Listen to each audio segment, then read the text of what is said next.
So, how did you first meet Tony? Uh, I think that's a good question. I think I know what it was. There was a Frank Bendinelli and a Leroy Lovett who were because I my theory was when the 45 was invented. My theory is music, films, and all tend to follow technology. People always take that out of the equation. Okay, the 45 becomes available, recording equipment is no longer in the purview of RCA and the CBSs. You could buy a 15 IPS stereo or mono, actually, first recorder for a reasonable price, and anybody could own one, basically. So that's what Tony got into. And then, of course, that brings along amateur songwriters and wannabe singers and et cetera, et cetera. And one of them was this guy, Frank Bendinelli, who was my a neighbor and my buddy's trumpet teacher. And I would hang out with him. I mean, literally would just walk around the corner. And he said, "Oh, we're going to do this recording of the so and so's, and it was doo wop in those days. And it's this little funky studio up on Harbison Avenue, and it was Sound. What do you call it then? Sound Plus? Yeah, I guess Yes. it was Sound Plus Yeah. on Harbison Avenue, and it was literally a Ford dealership that was a cinder block, and literally you've heard this. At first, they used the toilet for echo, and then Don made a plate echo, handmade it, and so they were always on the cutting edge, and that fascinated me because I liked I liked jazz as Tony did, and Don and Don would help me out with charts and arranging when I was learning, as well as Tony, and so I just got fascinated, and I would hang with them, and because I really could appreciate their sense of humor. They're very, you know, forgive me if I clump them together, but I can't help it. That's what happened. Um, Tony was more of a lead, if you know what I'm saying. He was the front man. Don was a little bit behind the scenes, but they were both brilliant. And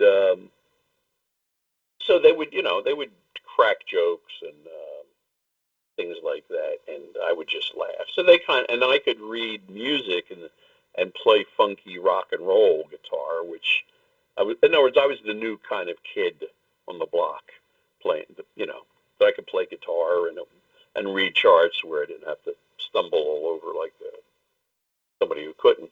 And so what they would do is they would have a session. Uh, Again, Leroy and Frank. They would have Sunday. They were like marathons.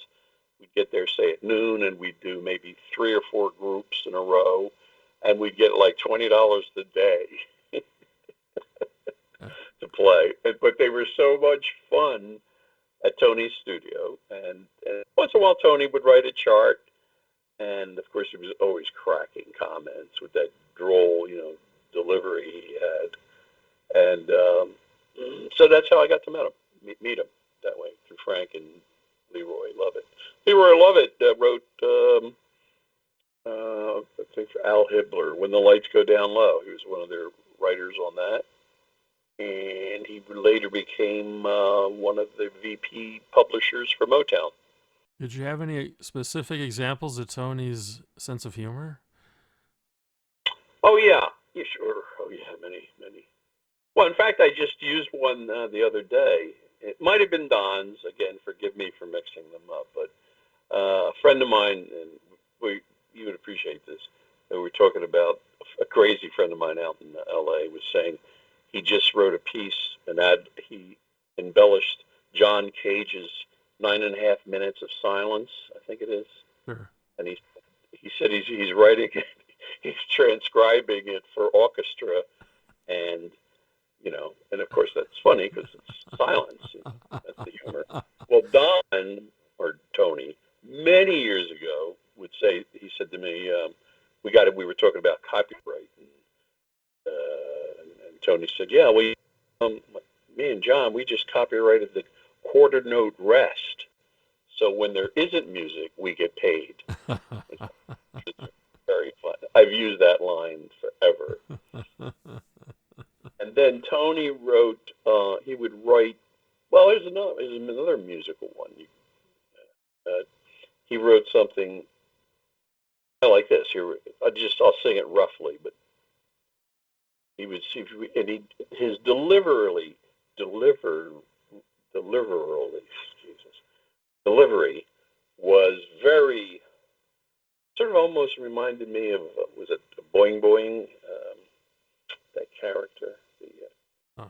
Gerald Boing Boing, or anyways, because he had that dry face, very cherubic, and he would say, and always have a pipe, and he'd say, "I just wrote this song. Do you want to hear my new thing I wrote?" I said, "Sure."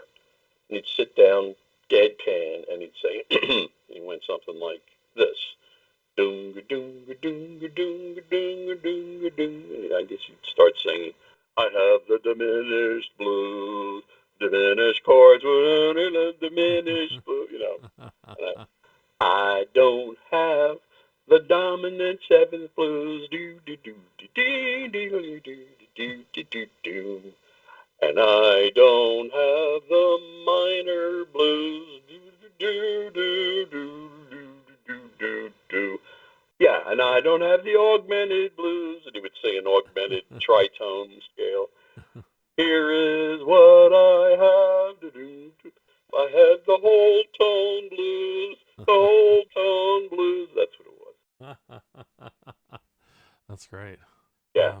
Yeah. Oh, of course, the other one. Now, this may be a little dicey, but I'll tell you another song he wrote that I still think of to this day. The same situation around Christmas. Says, yeah, he said, "I just wrote a Christmas carol. And do you want to hear it?" Well, I'm not going to say no. I said, "Sure." So he sat down. It was something like this. Oh, my darling, I still love you even though we're getting divorced. And, we'll be friends. So let's keep the X in Christmas, doo-doo, but keep the Christ out of my life, dude. Stuff like that, stuff like that.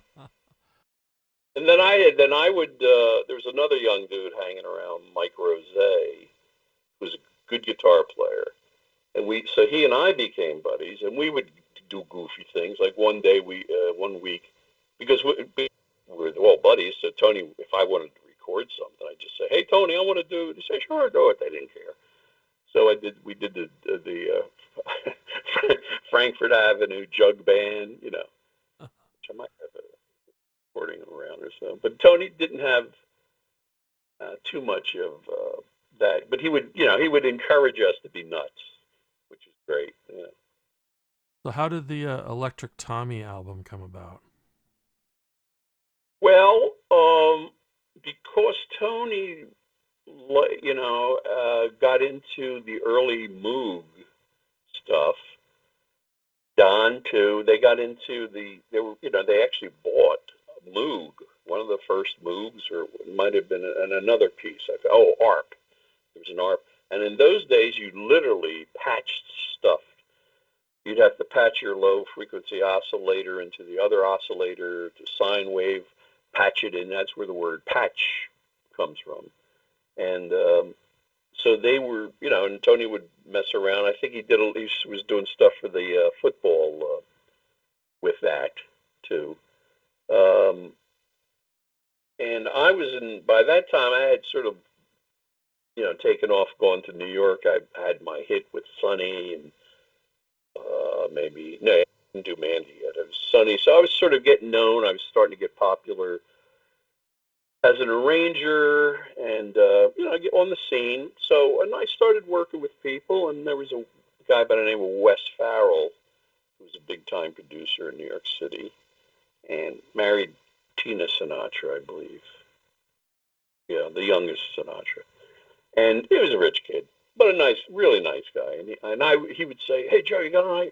I want to do something like, what do you got? You got any ideas?" I said, "Yeah, there's this new synthesizer stuff that's great." I said, "Why don't we? Oh, I know what it was. Switched on Bach Sure. had become a big hit. Okay, that was, I guess, late '69, early '70s, somewhere in there. Yeah. So it was switched on Bach, and so I pitched the idea to Wes Farrell. So he got the money, and I forget what, those days you could do an album for $3,000. So he said, "Yeah, here, yeah, you do it. I'll get it. I'll put it out." Blah, blah, blah. And so I came to Tony. I said, I want to do. Now, Tony, you have to remember, Tony wasn't a rock and roller. Okay, he was a Mm. jazz head. Yeah. He could play funk, funk piano, but he didn't have the mindset that I had, because again, I was probably at least 10 years younger than he. So I said, I'll do the charts and get the feels, but you put together, you program and play. So I would come up with the ideas, and Tony had a multi-track then, I think, 4-track, or I'm not sure. I don't think it was 8-track yet. And I said, I said, "Yeah, but and let's do this." And I would sort of write the arrangement. You know what I'm saying? We had charts, and and he came up with the idea. Well, let's have them tuning up. No, no, that was from the actual Tommy, I believe. Anyway, so I would sort of know, and I'd play guitar, and I'd say, "No, this has got to be," and I could play a little keyboard, so I'd say, "No, it should be choppy, choppy, choppy, choppy," whatever. Then he would play melodies, and of course he would program the great sounds. And then we did it all to click track, which I had a lot of experience with by then. And then we dropped in a drummer. The last thing, he came along and played drums. They were real drums as an overdub, you know. And that's how we did it. We put it out. Nothing happened. And then somehow it got switched over to this company now who claims rights to it. So, whatever. But that's how that happened. Oh, cool. And the Putney VCS3 was on that. There you go. Yes. Okay. Putney. Yeah, by the time Tony he had a whole mess of at least four or five things. Yeah, yeah, Cool.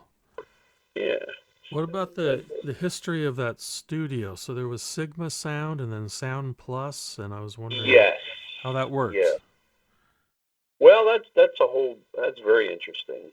Um, there was a man in Philadelphia, again, going back technology, when all the miniaturization, with came in with electronics, where you could have you know uh, solid state, not tubes.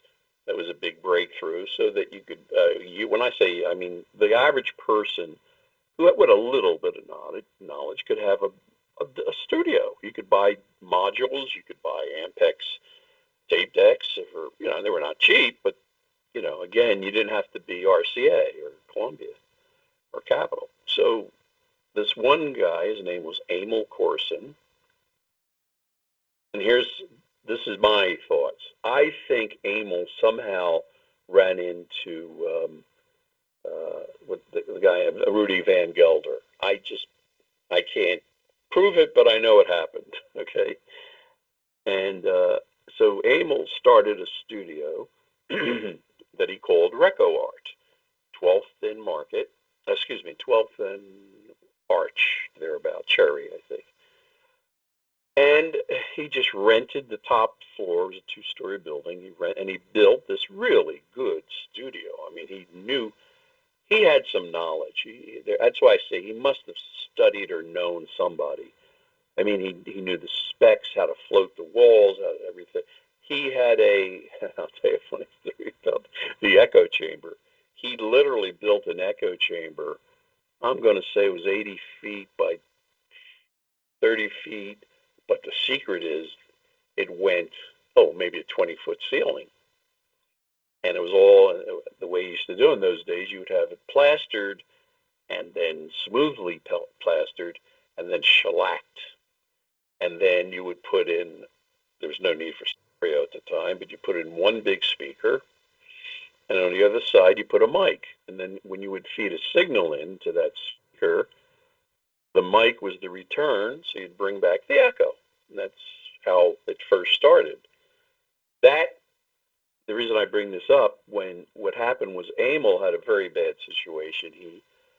He was in the University of Pennsylvania area. He accidentally, in his big old Lincoln or whatever, he happened to hit a young student on a motorcycle who died. But unfortunately for the kid and for Emil, he ran. He was hitting. So Emil, they finally he finally confessed or whatever, and he was brought up on charges, I believe. I'm just off the top of my head. Point being, he decided to get out of the studio business because of other reasons. So he cut and ran to New York City. I think he did go to jail. So I guess the charges were dropped. But what happened was that now here's this great studio, state of the art, and it's sitting there empty. I don't know who it was. There was another person. Some guy came in. I sort of remember a guy with a cowboy hat, and he lasted for, I don't know, maybe 4 or 5 months. He didn't know what he was doing, and at that point, he decided to put that place up for sale. They didn't own the building at the point. As far as at that point, they were just renting. But this, you could sell the business. It was actual because the room was valuable because it had speakers and desk and tape decks, and so it was up for sale. And Tony heard about it, and he said, "I'm in." He said, "I don't know. I don't care if you print it or not, but it's." I lend them some money to get the student to put down on rent, which then, well, I guess it's important to the story. But because of that, he gave me a room in the back, an office, and so that's how Sound Plus started. And so he brought all the people from North Philly, that studio, because he had a following by then. He brought them all to the new Sound Plus, that he called it. Here's the funny part. There was a fire, okay? Somehow somebody left the coffee pot on in the back or something. Not a major fire, but it was enough to get smoke. It was at night. And the fire alarm went off. And the fire department, now here's what he relates to me. The story says, in his dry delivery, says, yeah, and the fire went off at about 4 a.m. And he says, the fire guys were talking to us and they were freaked out. And I said, why? He says, well, they come in from the roof, which is not uncommon. And son of a gun, they came into the echo chamber, which they never saw. They thought they were in Mars because they looked down. There's this solid, empty, square room, nothing in it, padded wall, slick walls, and they freaked. They were just, so what the hell is going on here? So I thought that was funny. That's great. That's great. Yeah. I was talking to David Lewis, that Philly Jazz Time, and he said that Tony got kind of fed up with running the studio because people weren't flushing the toilet, and then they would fornicate, as he put it, in the rooms and stuff, and he was just tired of dealing with it, Well, I could believe it. Yeah, because he was more into doing his own thing, and when what happened was that Low Payton Films opened up, and they offered Tony and Don to come over there, put the studio in there, where they would do films and put music to films, and maybe that's how probably they got the football thing, because I remember going there a bunch of times. So yeah, that makes sense. And then what happened was, after Tony and Don left, my good friend Joe Tarsia saw it, and he was cameo, and he was there and I was there. I was like the house. I had become the house guitarist by the time. Let's see. I guess that was early. Yeah, that was be 61. Anyway, so Tarsi and I became friends, and Tarsi took it over, and he made Sigma Sound. That was the name. And of course, he wanted me to go on and on that. I didn't want to. I was a musician. I wasn't a studio guy, so I guess I share that with Tony. Um, so I said no, but he went on. Of course, he did was very successful. Huff and Gamble came in, had many hits. That was all that was the same room, same. Well, eventually they got rid of the. No, I think Charcy used the echo chamber for quite a while, and So you described Tony as a mentor of yours. yes, oh, that's it. Thank you. Yeah, he introduced me to well, electronics, synths, and all that, which I do to this day. By the way, I'm a real nerd. I have a. In other words, I could do a film score 15 feet away. When you first called me, I was in my studio, and so I got into that, and also because of the introduction to classical, I just ate it up, and I got even more. I fell in love with the atonal, the Bergs and the Alban Berg and Shostakovich, and Charles Ives. I just got more into the far out stuff, as well as this, classical era, and yeah, like that. Yeah, pretty Yeah, much. yeah, yeah. But it's interesting. I see it's just the cycle of life, but it's the cycle of artists and creativity. I see how it works. Somebody inspires you, and then I like now. I wind up inspiring other people. Say, well, you should try it. Oh, what's that? I never heard of that. Yeah, go look, check that out. And it just keeps going on. mm, So yeah, he was very influential. So again, so was Don. Yeah. mm-hmm, mm-hmm. Did Tony ever give you any of his NFL Films music to listen to, or did you keep any of Yeah, it? he would play it for me. Yeah, like by that time, I would drop in. In other words, even though I moved to New York and even though I moved to California, point being, I'd be out in L.A. for 2-3 months, and I'd say, oh, I'm getting bored out here. I didn't love L.A. It was nice. I enjoyed it. And then I would I would say, well, I'm going back to Bucks for a while. I'll stay out here a couple of 3 weeks, a month, whatever. I used to go back and forth and back and forth. And when I was here, I'd drop in. I'd go to New York and I'd see my New York buddies. Then I'd go to Philly and I'd see Tony and I'd start, if Tony was around, I'd go see him and I'd go see Tarsia at Sigma. And when I would come in to it was at Low Payton's, he'd say, yeah, I knew he was doing the NFL. And he would, they had a cutting room upstairs. He said, yeah, come on up. And he would show me in those days it was a moviola, Mm. or he might have a film and he would play with the music, which is, it's great stuff. It's very appropriate.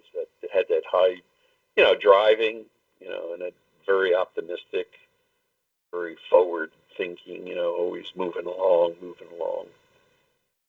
Yeah, many times.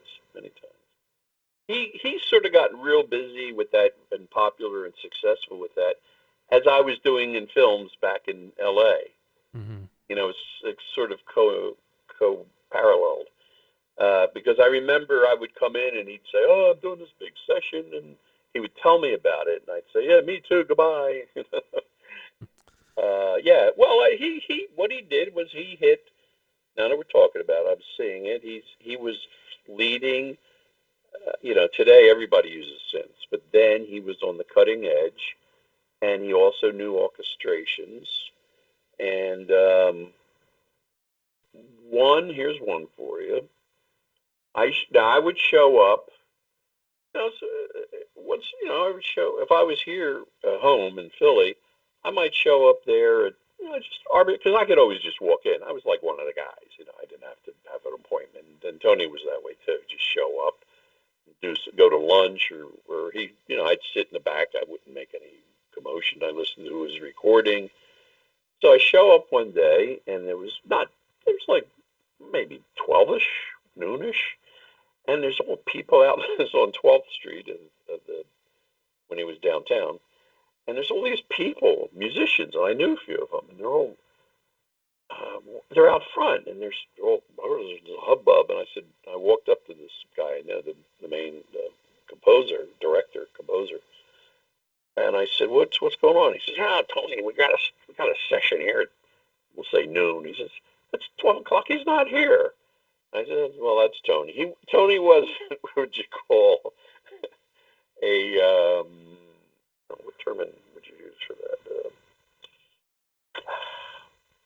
Efficient. He was kind of, hey, we'll get there eventually. Where Don was quite the opposite. Don was always Tony, come on, you gotta, he was his wife. Uh-huh. You gotta be it's 4 o'clock. Let's go. Come on. Anyway, so Tony rolls up about 10 minutes late. Okay. And of course, everybody's like, Tony, I'm sorry. He says, there's some reason. Blah, blah, blah. So he opens the place, and he had to go upstairs, second floor. Bumbles up these steps, and they're setting up in there, and I'm with Tony, and he opens up, turns on the switches to the equipment, and the console doesn't light, it's dead. And he says, oh, damn, I forgot to charge the battery. Now, here's the thing. Don would make a lot of this equipment, okay? So this is kind of a jerry-rigged, homemade console. Huh. And so he said, the battery is dead. I said, what do you mean it's a battery-run console? I never heard of it. By then, I knew something about studios. I said, no power supply. He said, nah, we couldn't do that. We had a power. I said, what are you going to do? He says, I'm going out and he had like a Volkswagen. He said, I'm going outside. I'll be back. He goes out. He comes back, grease all over him. He pulled the battery out of his car. I swear to you. Puts it in there, takes the, boom, and the console is fine, But that's the kind of thing. And here's one I just heard, remembered. He would always do this. He had a fake knob in the console. It was just connected to nothing, right? And a lot of amateurs would come in, okay, rank, again, because of Dick Clark and the availability of 45s. And if Dick Clark loved your 45, you could actually sell records. So Philly was buzzing with everybody wanted to be a record producer, including myself. In fact, I recorded some records there with Tony. So he would have this fake, even though it was a real fader knob, but it was a knob, it wasn't a slider. And he would and it was one of these people say, hey, can we get a little more echo on that? Just doesn't, and Tony, of course, knew it was already saturated. So he said, oh, yeah, hold on, wait a minute. And he'd go to the fake knob and turn it just a little bit. And he said, what do you think? Yes, much better. He would do that. So it's like the placation knob or something. Yeah, exactly. Yeah. And he would do it, straight-faced. And he'd do it because he knew that they didn't know what they were doing. And, the one thing about echo is you become deaf to it. The more you add to it, in hour after hour, your hearing adjusts psychologically. You adjust not to hear so much echo. You follow what I'm saying? Sure. Yeah. So people include, I don't care who you are, the most experienced engineer, as the night or day, as time goes on, they keep adding more echo, because you become deaf to it, and psychologically, acoustically, they call it psychoacoustically. You become deaf to echo. So that's, in order to prevent that, he would have this fake knob. But it's really funny because some of these, you get some real characters in there. Oh, talking about characters. He would, like, I'd walk in and nothing going on. And I'd say, "What you doing today?" He said, "Oh, we just had, I think it was Bunny Sigler's brother." Again, names. I'll just drop the names. You could block, unless you don't want me to. But Mm. Sonny Sigler was a big hit Philly guy. He had, in fact, the hit. It was called "Feel So Good," and it was a multi. It was two songs. Feel so good, bum bum bum bum bum bum bum bum bum, and another song that you can't. Anyway, he was a great Philly. It was he was part of the sound of Philadelphia. It's Huff and Gamble cut him, recorded him, but he had a younger brother who was trying to make it, and he was in Tony's place, and he was doing a vocal, and he wasn't quite hitting it, and he had a bottle of Listerine, and Tony didn't realize what was going on, and all of a sudden he says, "I got to go throw up." He went back. He was, instead of gargling the Listerine, he was drinking it, the whole bottle, and had to go back in the. Maybe that's what chased Tony out of the recording business. But, so that funny stuff like that. Yeah, yeah. Well, thanks so much for all this information. This is perfect. You My got pleasure. all my questions answered. Did I So, get everything? Okay. Do you want to hear one more about when he was up at Harbison? sure. Okay. So I show up there, and I would try. I would always go up there to meet him for lunch. Okay. And it was like the doors were locked; they were gone. There was a note that says, "We'll be back at lunch." So they come back, and I'm waiting in my car or something. "Hey Joe, what do you?" He opens up. He says, "Oh, you missed it. We just went to lunch. We used to go to this diner on, I forget, Franklin Avenue or something." And I said, "Oh yeah." He says, "Yeah, you would have loved it." I said, "Why?" He says, "Well, Jonathan Winters had come by to see Don. Married one of the dancers, famous dancers, Broadway dancers, and so he was a Broadway rehearsal pianist and player. He was quite, he was very successful in that. So he got to know Jonathan Winters and um, the lady with the crazy hair, Phyllis crazy dress. Diller. Thank you, Phyllis Yeah. Diller. They both came by because they were doing a local show. They knew Don was in the area. They went to the diner, and I missed that. And they said Jonathan Winters was just doing bits with cartwheels, wagon wheels, and I said, oh, it's one of those things you go, ah, man. You want to hear another story? Sure. Sure.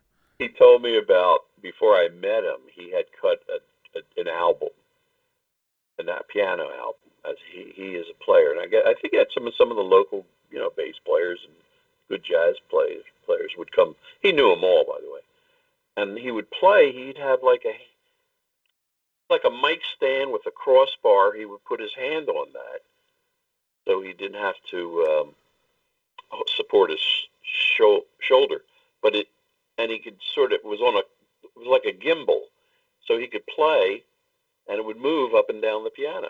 Hmm. That's how he cuts a record, okay, makes a disc,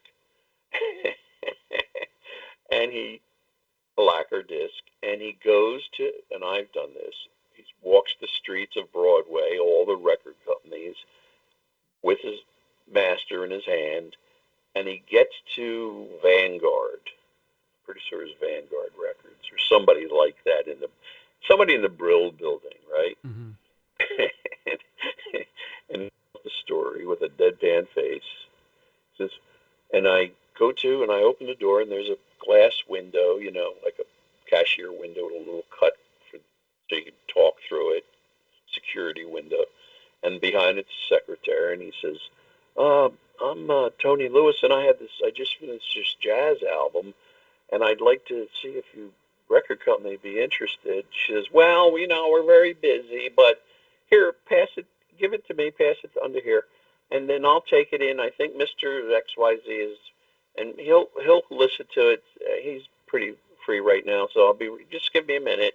And she goes in, and puts it on the turntable, but somehow it's on the wrong speed.